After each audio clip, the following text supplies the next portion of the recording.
ഉണ്ണി ബാലകൃഷ്ണൻ നമുക്കൊപ്പം തുടരുന്നുണ്ട്.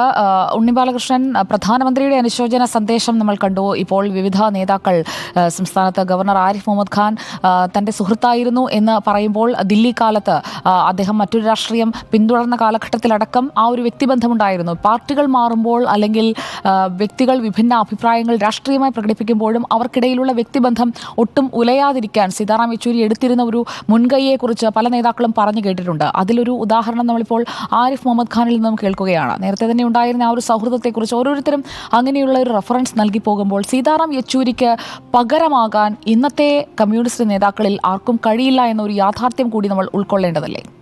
ഒരു സംശയവുമില്ല, അതൊരു ഒരു ഒരു തുറച്ചു നിൽക്കുന്ന യാഥാർത്ഥ്യമാണ്. അത് CPM സംബന്ധിച്ചിടത്തോളം ഏറ്റവും പ്രധാനപ്പെട്ട ചോദ്യവുമാണ്. ആരാണ് ഇനി CPM നേതൃത്വത്തിലേക്ക്? ഞാൻ നേരത്തെ തന്നെ സൂചിപ്പിച്ചല്ലോ, വളരെ പ്രഗത്ഭമതികളായ നേതാക്കൾ, ഇപ്പോൾ പിണറായി വിജയനെയൊക്കെ പോലെ വളരെ തലമുതിർന്ന നേതാക്കൾ നിശ്ചയമായും CPM ഉണ്ട് എന്ന കാര്യത്തിൽ സംശയമില്ല. പക്ഷേ ഒരു ദേശീയ മുഖമാര് എന്നൊരു ചോദ്യം ആ പാർട്ടിയെ സംബന്ധിച്ച് വളരെ പ്രധാനമാണ്. പ്രത്യേകിച്ച് 24-ാം പാർട്ടി കോൺഗ്രസ് നടക്കാനിരിക്കുന്ന ഒരു സമയത്താണ് സീതാറാം യെച്ചൂരി വിട പറയുന്നത്.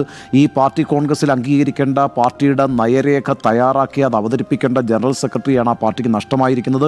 പ്രത്യേകിച്ച് ഇന്നത്തെ ഒരു സവിശേഷമായ രാഷ്ട്രീയ കാലാവസ്ഥയിൽ എങ്ങനെയാണ് പാർട്ടി മുന്നോട്ട് പോകേണ്ടതെന്ന് സംബന്ധിച്ചൊരു ആശയം രൂപീകരിക്കുന്നതിൽ പ്രധാനപ്പെട്ട റോൾ വഹിക്കേണ്ട ഒരാളാണ് നിശ്ചയമായും സീതാറാം യെച്ചൂരി. എനിക്കിപ്പോഴും ഓർമ്മയുണ്ട്, 2015 അദ്ദേഹം പാർട്ടി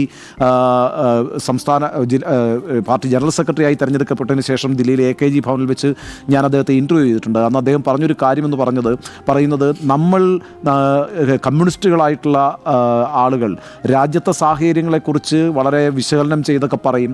ആ വിശകലനങ്ങളെല്ലാം പൂർണ്ണമായും ശരിയായിരിക്കുകയും ചെയ്യും. എന്നാൽ ആ വിശകലനങ്ങൾ ജനങ്ങളിലേക്ക് എത്തിക്കുന്നതിന് ശക്തമായൊരു സംഘടന ആവശ്യമാണ്.